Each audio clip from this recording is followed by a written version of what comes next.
إنا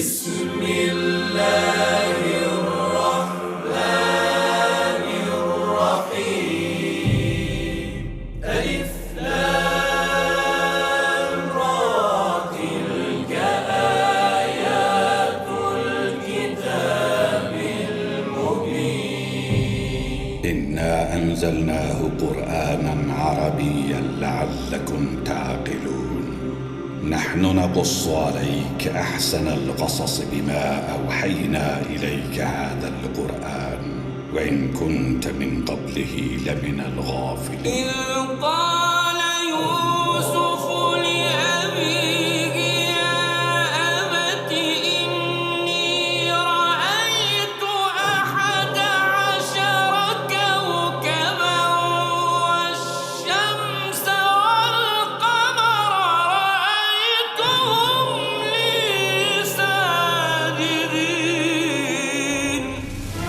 আলিফ লাম র, এগুলো হচ্ছে একটি সুস্পষ্ট গ্রন্থের আয়াত। নিঃসন্দেহে আমি একে আরবি কোরআন হিসেবে নাজিল করেছি যেন তোমরা তা অনুধাবন করতে পারো।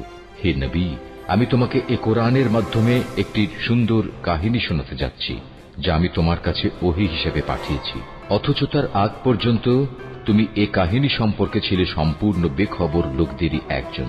এটা হচ্ছে সে সময়ের কথা যখন ইউসুফ তার পিতাকে বলল, হে আমার পিতা, আমি স্বপ্নে দেখেছি 11টা তারা, চাঁদ ও সূরজকে আমি এদের আমার প্রতি সাজদাবানত অবস্থায় দেখেছি। একথা শুনে তার পিতা বলল, হে আমার স্নেহের পুত্র, তুমি তোমার এই স্বপ্নের কথা কিন্তু তোমার ভাইদের কাছে বলে দিও না, তারা তোমার বিরুদ্ধে ষড়যন্ত্র আঁটতে শুরু করবে, কেননা শয়তান মানুষের খোলাখুলি দুশমন।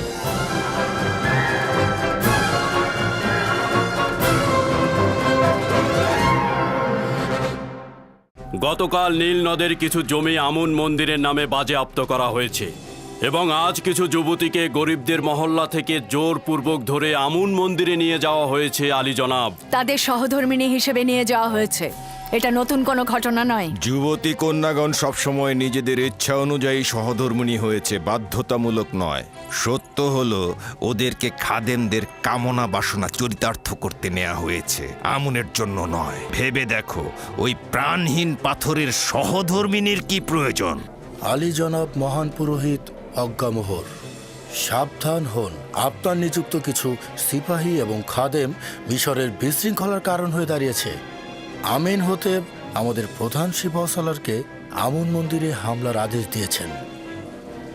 উত্তম হচ্ছে ঔদ্ধত্যপূর্ণ আচরণ ও গোলযোগ সৃষ্টি বাদ দিন এবং আমিন হতেবের পদক্ষেপ গ্রহণের পূর্বেই ক্ষমা প্রার্থনা করে এই বিবাদের আগুন এখানেই নিভিয়ে ফেলুন। তাহলে এখন কি করব? আমরা কি ক্ষমা চাইব?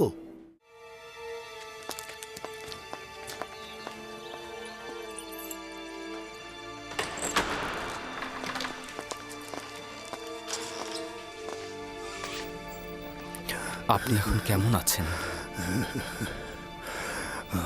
আমার পুত্র ইউসারসিফ, চিন্তিত ছিলাম তোমাকে না দেখে মারা যাব। এখন আমি অনেক খুশি। জনাব তত্ত্বাবধায়ক, এসব কি বলছেন আপনি?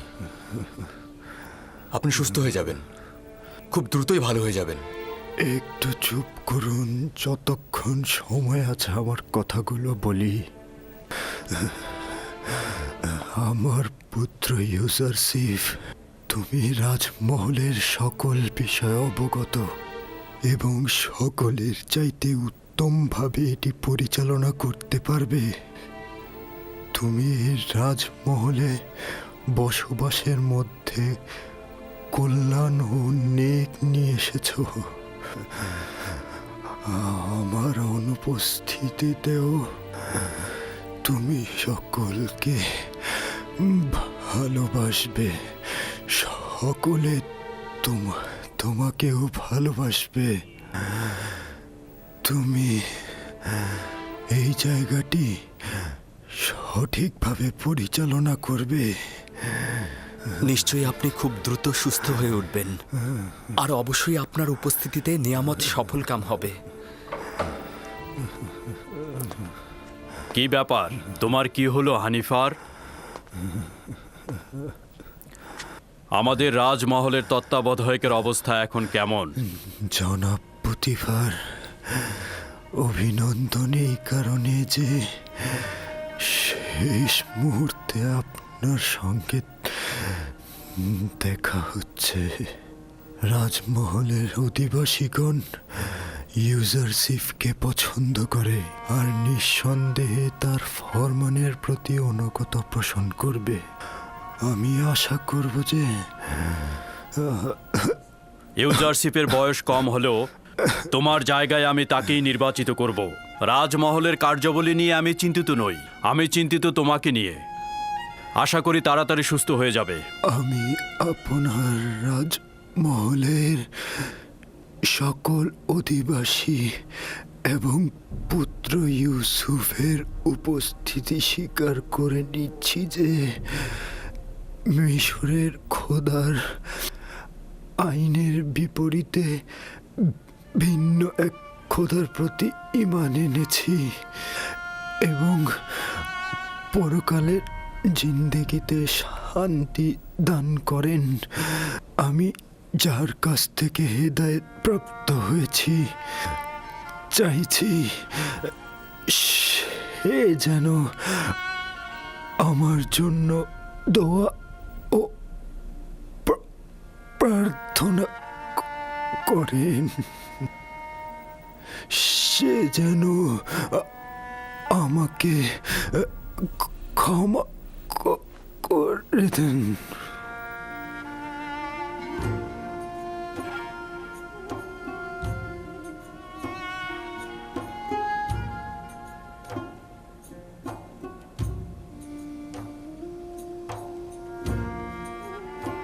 হে খোদা তাআলা, জনাব হানিফারকে তোমার রহমতের ছায়ায় স্থান দাও।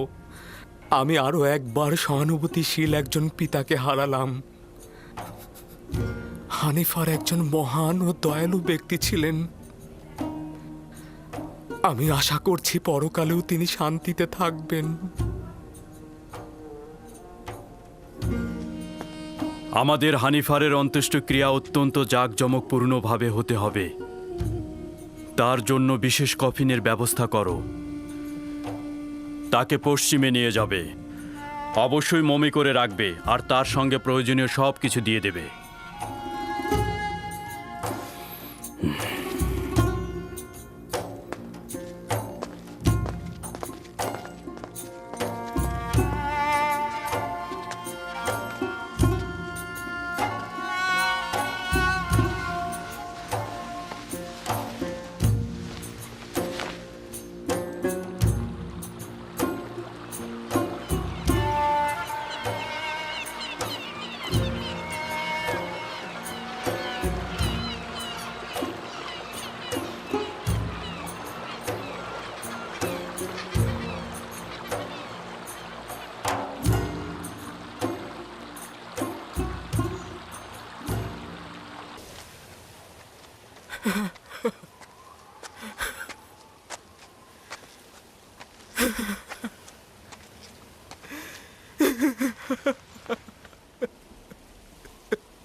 ছোটবেলা থেকে ইউসুফের জন্য আপনাকে শুধু কান্না করতে দেখলাম। আমার জিন্দেগি হয়তো শেষ হয়ে যাবে, কিন্তু ইউসুফের জন্য আপনার কান্না শেষ হবে না। আমি ওই সন্তানের জন্য হাহাকার করছি বেনিয়ামিন, যে কিনা তোমাদের 11 জনের উত্তরাধিকারী। আমি এমন একজনের জন্য আহাজারি করছি যে কিনা আমার সকল আশা আকাঙ্ক্ষার বাস্তব রূপ দেবে। তার বিচ্ছেদ শেষ না হওয়া পর্যন্ত বেনিয়ামিন, এই আহাজারিও শেষ হবে না।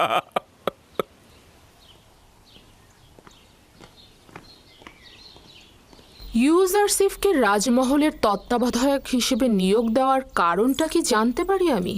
এমন একটি গুরুত্বপূর্ণ অভিজ্ঞতা সম্পন্ন পদে তাকে।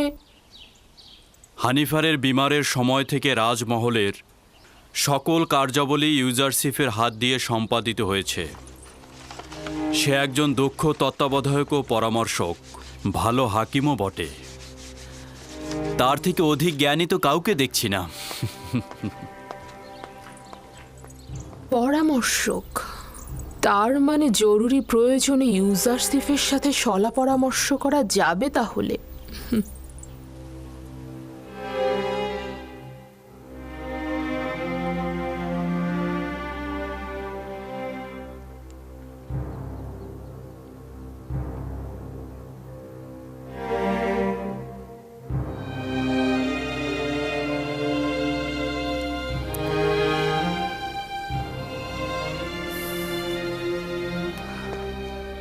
খোদাবন্দ হানিফারকে পরকালে শান্তিতে রাখুক।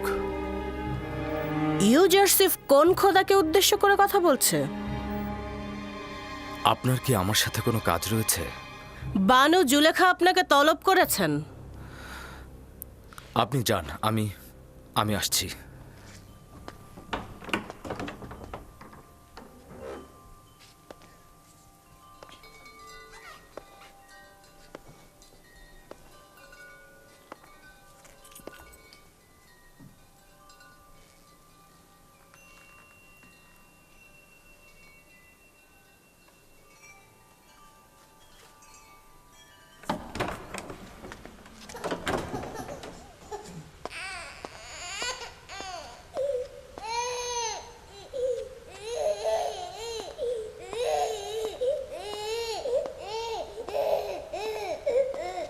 কি হয়েছে সিতেনে? কিসেন এরকম কান্না করছে কেন? জানি না জনাব তত্ত্বাবধায়ক, কিন্তু ও কোনোভাবেই শান্ত হচ্ছে না।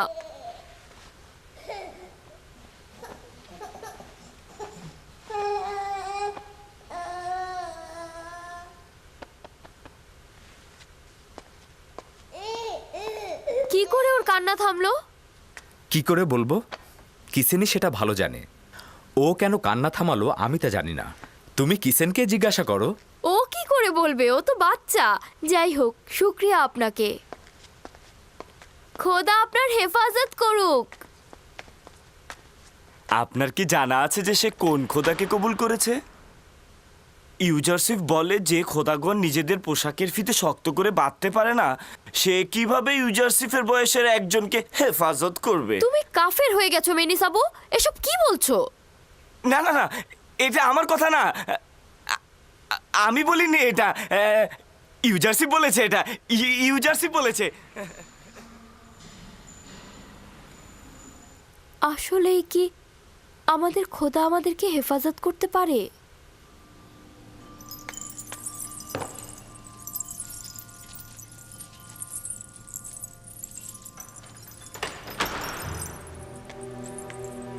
জনাব ইউজারশিপ প্রবেশের অপেক্ষায় আছেন।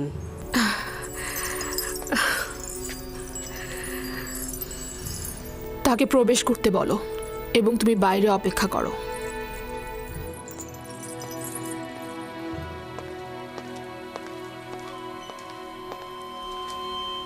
দরুদ আপনার উপর বানু জুলেখা।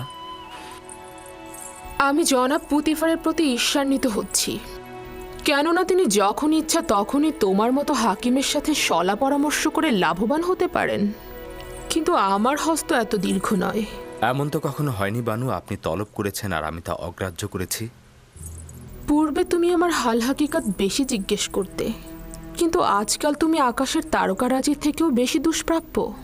এখন আমি বানু জুলেখার সম্মুখেও তার আঙ্গিনায় রয়েছি। যদি কোনো আদেশ থাকে তা অবশ্যই শিরোধার্য। খুবই ভালো। মহান তত্ত্বাবধায়কের বেশি সময় নেব না, তাহলে বসুন।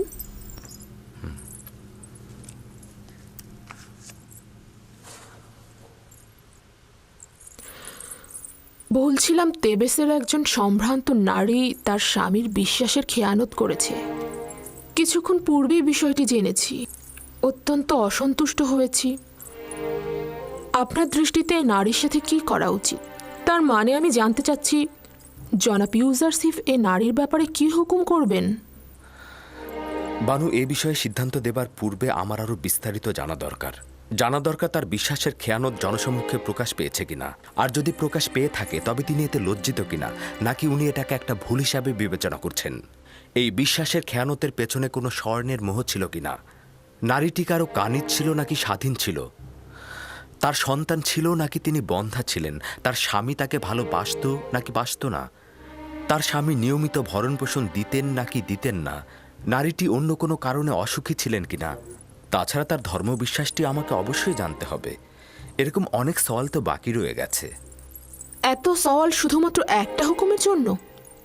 এখন বুঝতে পারছি পুথিফার কেন সব বিষয়ে তোমার সাথে সলা পরামর্শ করে। যতক্ষণ পর্যন্ত না এইসব সওয়ালের উত্তর ও আরও কিছু সওয়াল সুনির্দিষ্ট হবে, ততক্ষণ সঠিক হুকুম দেওয়া যাবে না।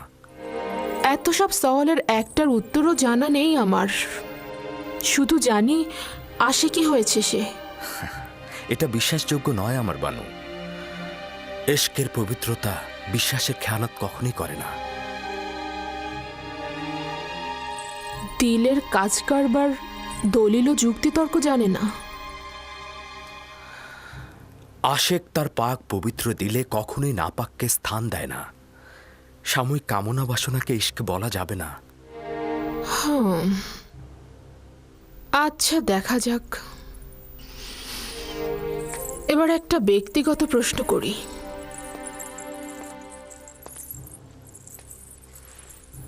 কাউকে ভালোবাসো? জি।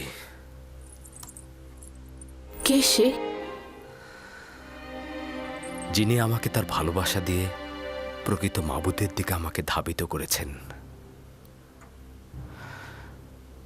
আমার আব্বাজান।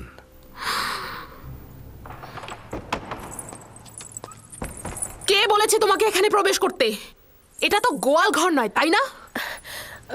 দুঃখিত, দুঃখিত আমার বানু।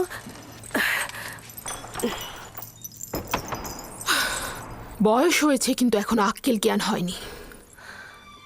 সে আপনাকে ভালোবাসেন এবং নিজেকে আপনার ঘনিষ্ঠজন মনে করেন। তা না হলে হয়তো উনি প্রবেশ করতেন না। আচ্ছা, রাখো এসব। ওই জবাবের আলোকে সওয়াল হচ্ছে, একান্ত কাছের কারো মেহেরবানি পেয়েছো? জি, পেয়েছি। আর সেই একান্ত মানুষের মেহেরবানির জন্য আমাকে অনেক কষ্ট ও বেদনা সহ্য করতে হয়েছিল। ফুপুজান ফায়েকের আমার প্রতি অফুরন্ত মহব্বতের কারণে আমি ভাইজানদের ঈর্ষায় পরিণত হলাম এবং আব্বাজানের মহব্বতের কারণে আমাকে গভীর কূপে ফেলে দেওয়া হলো। মহব্বতের কারণেই আমাকে বিচ্ছেদের আগুনে। না না, তুমি আমার কথা বুঝতে পারোনি। আমি জানতে চেয়েছিলাম কোনো নারীর ভালোবাসা পেয়েছো? না আমার বানু। তবে কখনো কখনো আমার প্রতি তাদের প্রখর দৃষ্টি আমি অনুভব করি, কিন্তু আমি তা এড়িয়ে চলি, লক্ষ্য করি না। খুবই ভালো, আপনি এখন যেতে পারেন। ওই নারীর সম্পর্কে জানতে চাইব। আপনার সাথে আরও সলা পরামর্শ করব আমি।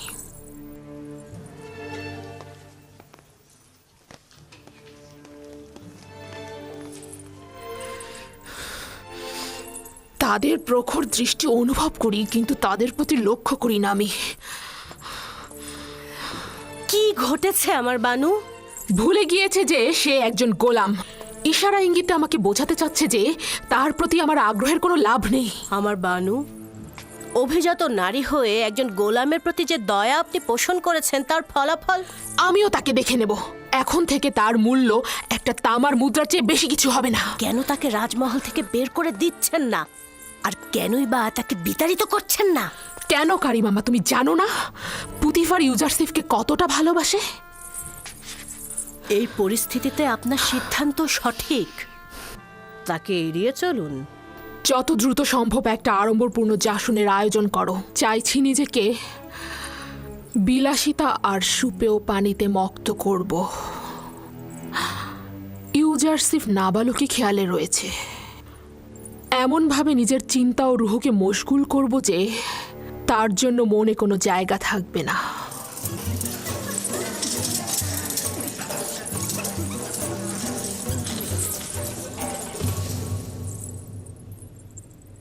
এই মজলিস আপনাদের চিত্ত বিনোদনের জন্য আয়োজন করা হয়েছে।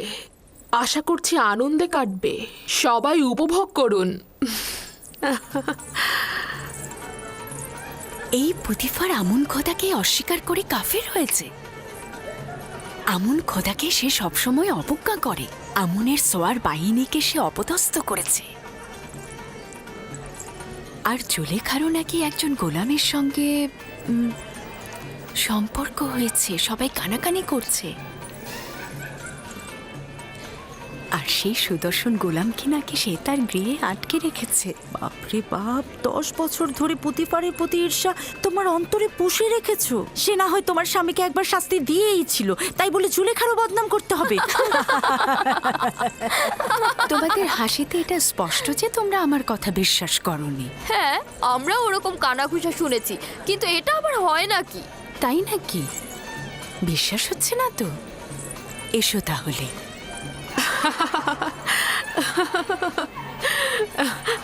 বানু জুলেখাকে আমি কি একটা প্রশ্ন করতে পারি?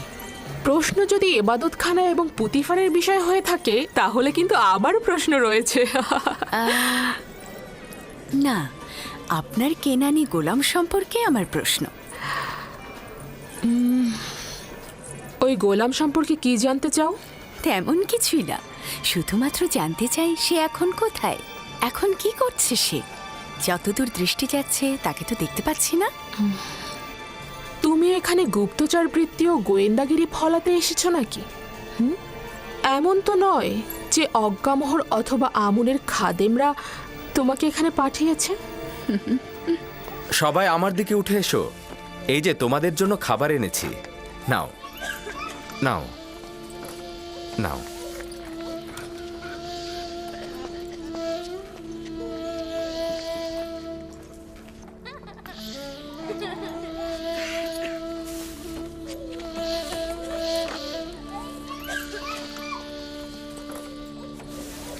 কেন অসন্তুষ্ট হচ্ছেন? আমরা তার সৌন্দর্যের অনেক বিবরণ শুনেছি, তো তাই ভাবলাম স্বচক্ষে একটু দেখি। কিন্তু আমি যদি বানু জুলেখার জায়গায় থাকতাম, তবে সেই সুদর্শন গোলামকে 1000 বস্তার পেছনে লুকিয়ে রাখতাম, যাতে কোনো মিশরী নারীর কুদৃষ্টিতে না পড়ে। তাই নাকি? এত সুন্দর, ডাকুন না একটু দেখি তাকে।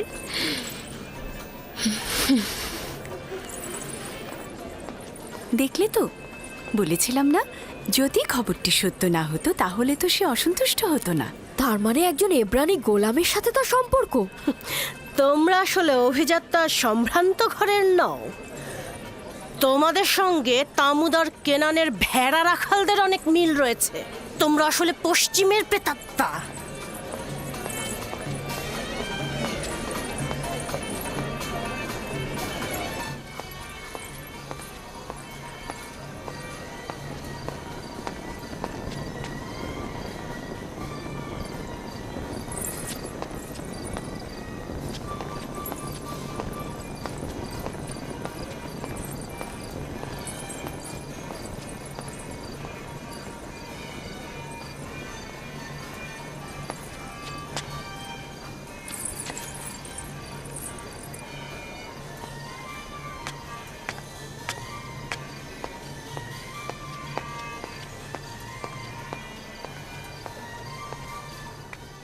সারা মহল আপনাকে খুঁজে আসলাম বানু।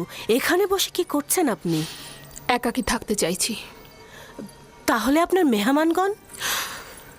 খোদার আজাবের আগুনে পুড়ে মরুক ওরা, পশ্চিমের দুনিয়ায় চলে যাক। আপনার অবশ্যই মহলে ফিরে যাওয়া উচিত। আপনার অনুপস্থিতিতে তারা কি কথা বলছে জানেন?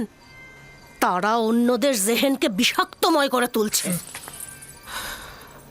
এই সব কিছু ইউজারসিফের জন্যই হচ্ছে। হয় তার অস্তিত্বকে আমার স্মৃতি থেকে মুছে ফেলবো, নয়তো তার দেহকে আমি এই দুনিয়া থেকে একেবারেই ভস্ম করে ফেলবো। হ্যাঁ, আপনি পারবেন তাকে ভাগ্যলিপির খাতা থেকে একেবারে মুছে ফেলতে। তার মানে তো তাকে হত্যা করতে হবে? না, এটা আমার পক্ষে সম্ভব না। তাহলে তাকে বিতাড়িত করুন, এটা তো পারবেন। কিন্তু পুতিফারের জন্য এটা সম্ভব হবে না।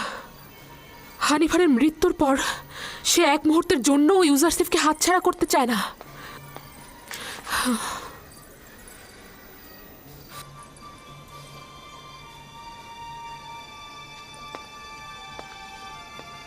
তাহলে একটা আনন্দ ভ্রমণের ব্যবস্থা করি।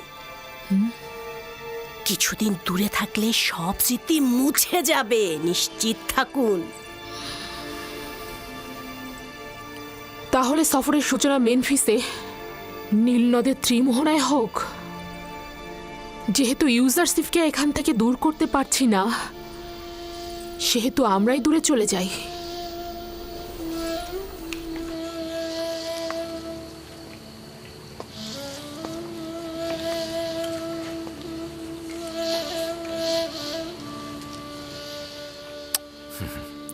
মেনিসাবু, লেবাসের কারখানা থেকে কিছু ভালো লেবাস এদেরকে সরবরাহ করো, আর খাদ্য গুদাম থেকেও কিছু ভালো খাবার এনে এদের মধ্যে বন্টন করে দাও। জনাব ইউজারশিপ, আমরা সকলেই আপনার কাছে কৃতজ্ঞ। যদি আপনার সাহায্য না পেতাম তবে এখনও আমরা ওই ঠান্ডা স্যাঁতস্যাঁতে বারান্দায় রাত কাটাতাম। আমাদের খোদা আপনার হেফাজত করুক। তুমি তোমার মার কাছে যাও। তোমাদের খোদা যদি সত্যিই পারতেন তবে অবশ্যই তোমাদেরকে নাজাত দিতেন। তোমাদের এই সংক্ষিপ্ত পরিবর্তন আমার খোদা তালার আনুকূল্যের কারণে, আমার খোদা তালার। সে আসলে কোন খোদার কথা বলছে? আমি পরে তোমাকে বলবো। এলাহি, ইউসুফ তোমাকে ছাড়া কিছুই নয়, সকলেই তোমাকে ছাড়া নিঃস্ব। খোদাবান্দ, একটি মুহূর্তের জন্য ইউসুফকে একাকী করে দিও না। যখনই ওহির ফেরেশতা নাজিল না হয় আমি তখন খুব একাকী বোধ করি। ভেবেছিলাম তার থেকে দূরে থাকলে বুঝি আমি শান্তিতে থাকব, কিন্তু দূরে থাকা, তাকে দেখতে না পাওয়ার আজাব আরো তীব্র বেদনাদায়ক মনে হচ্ছে আমার। এখনো বেশি দিন অতিবাহিত হয়নি, ক্রমান্বয়ে ভুলে যাবেন আপনি। যত বেশি সময় অতিবাহিত হচ্ছে আমার জেহেন তত বেশি মুশকিল হয়ে যাচ্ছে। ভয় পাচ্ছি পাগল হয়ে যাব। কিছুদিন হলো সে আমার প্রতি অমনোযোগী হয়ে গেছে। না তার কোনো বার্তাবাহক, না কোনো পয়গম্বর, না ঘুমে না জাগরণে। আমি এই জমিনের বুকে একেবারে দিগ্ভ্রান্ত হয়ে পড়ে আছি মেনিসাবু। কখনো কখনো নিজেকে খুব নিঃসঙ্গ লাগছে। ইনসানের বিপদে সূত্র প্রয়োজন, যেটা সে আঁকড়ে ধরবে, তার প্রতি মুখাপেক্ষী হয়ে মাথা অবনত করবে।